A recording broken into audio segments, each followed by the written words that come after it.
Good morning. Happy June 15th, and welcome to this edition, which is, let's call it the primitive. Casey is on the road helping his son through college lacrosse decisions in a hotel room with limited technology working today episode. So you are a diehard. If you are paying attention to this one, I appreciate you, but I've got everything to go, and we've got some important stuff to cover, including on this episode. Let's call it an episode.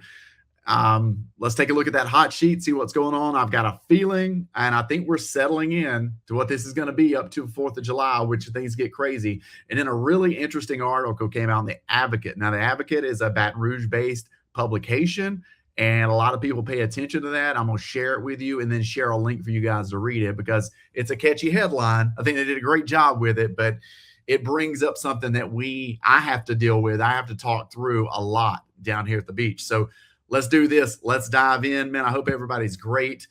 Excited to get back down to the beach, but this is a window of time in my life, doing these college visits, helping my son. So I'd be lying if I told you I wasn't enjoying every second of it. So appreciate you guys being patient with me here in this hotel room, but let's do it. New listings 58. Okay.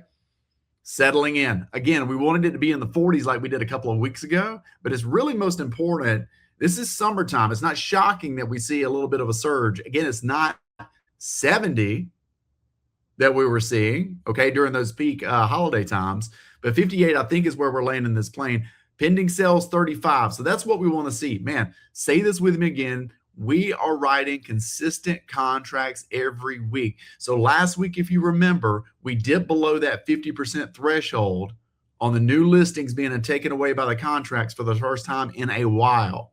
Really did not think that was going to hold. Okay. I thought last week was an anomaly. Let's say this. I was hoping last week was an anomaly. It's turned out to be, right? So we're 35 on 58.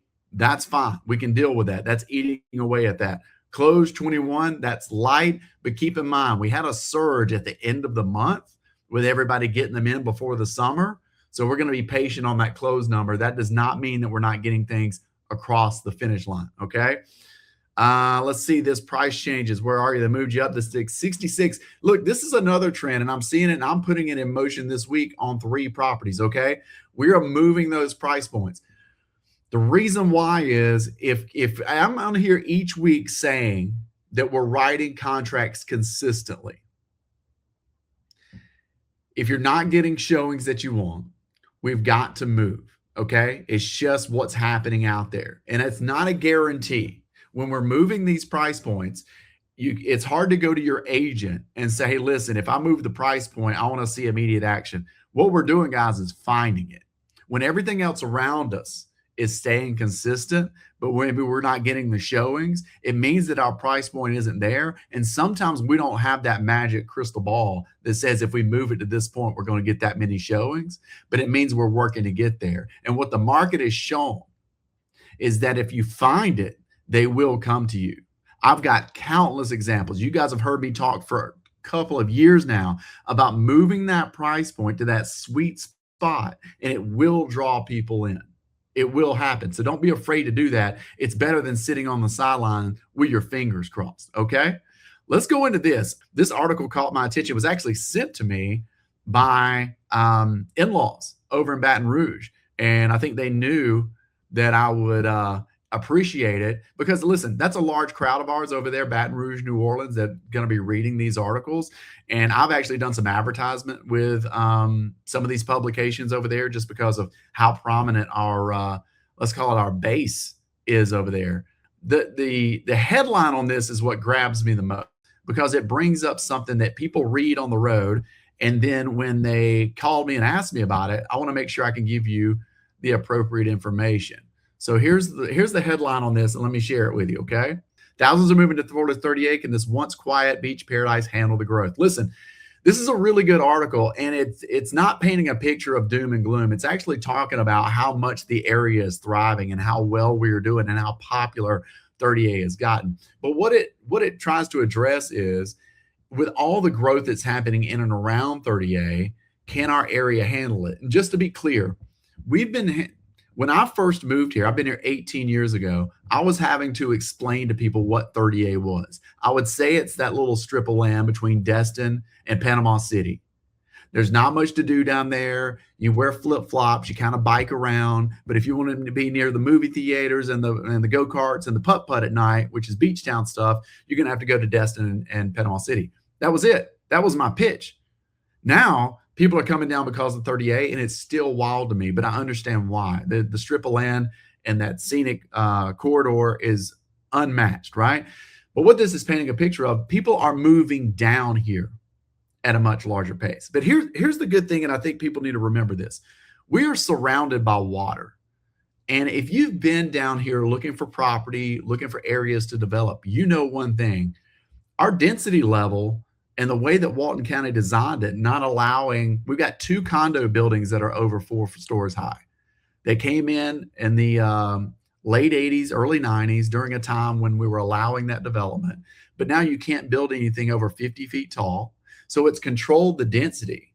So what 30A is becoming in and around 30A, especially walking and biking ride, is it's becoming maxed out on what the potential is. Now, I addressed this on a Gulfront video that I did this week on an amazing cinder block home that's Gulfront, single level, and Seagrove. I still fight for the nostalgia of 30A.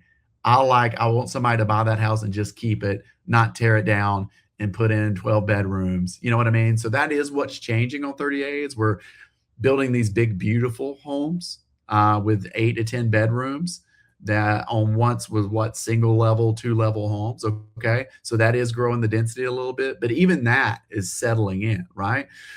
So what this is talking about is how we're going to handle the growth. But one thing that you got to remember is that we've been at this a long time now. The area has been popular for a long time now. And if you're somebody moving here, like I live on 30A, guys, like my family enjoys 30A. It's a beach town. In the summer, it's gonna be busy. If you're coming for 4th of July, yes, feel free to write a story about how long you stood in line at Blue Mountain Creamery waiting on ice cream. It's part of it. But you know what? Outside of that summertime, I live on the best place in the planet, and we get it to ourselves more than you think. And we can go to the beach with tons of ease, okay? It's just what happens in a beach town. I think she does a really good job in this story of painting a really good picture, but what she's talking about is kind of the growth of new people moving here and how we're gonna handle it. But another thing I wanna point out to you is I could line up all of my friends on this show and have you come on and they tell me how much they actually go to the beach. They're not down there every Saturday and Sunday. You know, we've got other stuff to do. We're playing on the bay. We're off to sports tournaments and things like that. It's not like everybody's descending on the beach at one time. This area lives well. But I think that what the point of this, and what I'm glad to show this article off, is that the headline can make you think that, man, it used to be quiet, now it's not. Listen, I'm a resident.